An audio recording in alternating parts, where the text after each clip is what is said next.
Assalamualaikum warahmatullahi wabarakatuh. Selamat berjumpa kembali di Bagus Depati Channel. Pada video kali ini, kita akan menceritakan tentang kisah penghuni bumi sebelum Nabi Adam alaihi salam. Ikuti kisahnya, dan selamat menyaksikan. Bumi yang kita pijak saat ini usianya sudah miliaran tahun. Sebelum akhirnya dihuni oleh manusia pertama, yakni Nabi Adam, bumi menurut ahli tafsir sudah ditinggali oleh beberapa makhluk. Makhluk apa sajakah itu?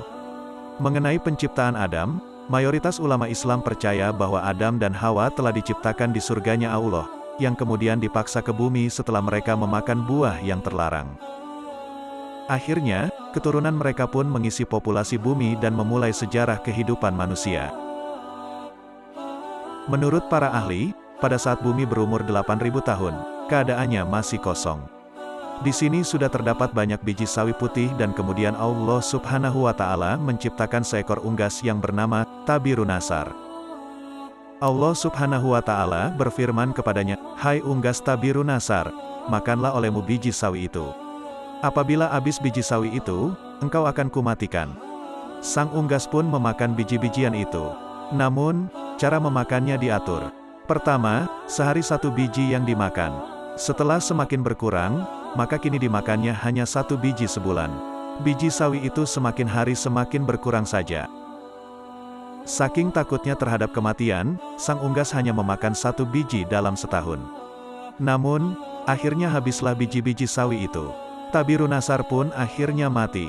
Setelah kematian tersebut, Allah Subhanahu wa Ta'ala menciptakan makhluk lain sebagai penghuni bumi, yaitu 70 orang laki-laki. Namun tidak semuanya langsung diciptakan, melainkan satu persatu Allah Subhanahu wa Ta'ala menciptakannya.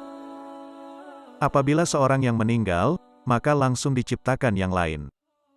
Masing-masing dari mereka berumur 70.000 tahun. Konon, setahun pada masa itu sama dengan 1000 tahun pada masa sekarang. Tatkala telah mati 70 lelaki itu, kemudian Allah Subhanahu wa Ta'ala menciptakan jin. Allah berfirman, "Wa khalaqal jannah mim ma'arijim minar", yang artinya, dan Dia menciptakan jin dari nyala api. Surat Ar-Rahman ayat 15. Sebagian dari jin-jin itu ada yang berkaki 4, berkaki 2, dan ada yang terbang. Kemudian Allah Subhanahu wa Ta'ala mengutus salah satu seorang di antara mereka yang bernama Yusuf untuk memberikan pengajaran ilmu dan syariat agama. Namun, jin-jin itu banyak yang mendustakan ajaran-ajaran tersebut dan akhirnya Allah Subhanahu wa Ta'ala pun mematikan semuanya. Penghuni bumi berikutnya adalah suatu makhluk yang berpasangan. Rupanya seperti binatang dan keluar dari dalam neraka. Binatang itu pun beranak dan anaknya dinamakan dengan Azazil. Setelah cukup besar, Azazil mulai melakukan peribadatan kepada Allah Subhanahu wa Ta'ala selama 1000 tahun. Setelah itu, Allah Subhanahu wa Ta'ala mengangkatnya ke langit pertama. Selama 1000 tahun, di sini pun ia tekun beribadah. Allah Subhanahu wa Ta'ala menganugerahkannya sayap yang terbuat dari manikan berwarna hijau. Dengan izinnya maka terbanglah ia ke langit kedua. 1000 tahun lamanya pula ia beribadah. Demikianlah, pada tiap-tiap lapisan langit ia beribadah selama 1000 tahun lamanya hingga ke lapisan langit ketujuh.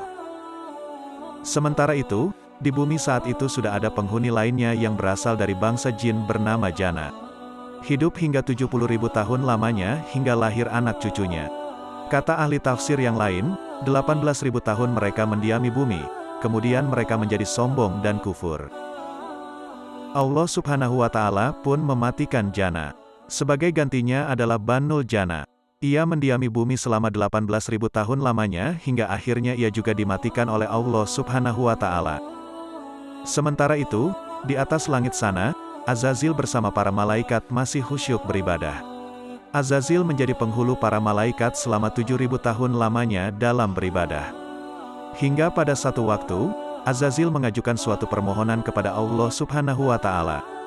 "Ya Tuhanku, 7.000 tahun hambamu ini berbuat kebaikan padamu dalam 7 lapis langit ini.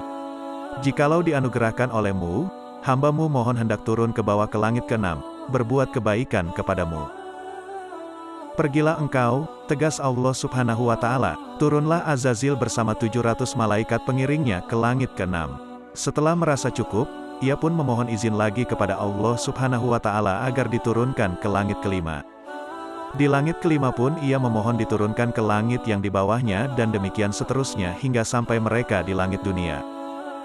Di langit dunia, Azazil atau iblis mengajukan suatu permohonan pula, "Ya Tuhanku, hamba-Mu hendak memohon turun ke bumi dengan para malaikat. Bahwasanya hamba-Mu hendak beribadah kepadamu di bumi itu. Ya Tuhanku, betapa Bananul Jannah telah banyak berbuat kerusakan di muka bumi. Anugerahkanlah atas hamba-Mu ini bersama para malaikat berbuat kebaikan kehadirat-Mu di muka bumi itu." Allah Subhanahu wa Ta'ala pun mengabulkan permohonan Azazil itu.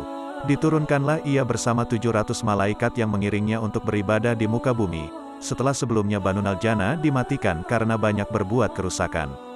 Setelah 8.000 tahun lamanya beribadah, iblis mencoba mengemukakan ungkapan hatinya bahwa di muka bumi inilah ia begitu betah dan tidak ada tempat lain yang membuatnya betah seperti ini.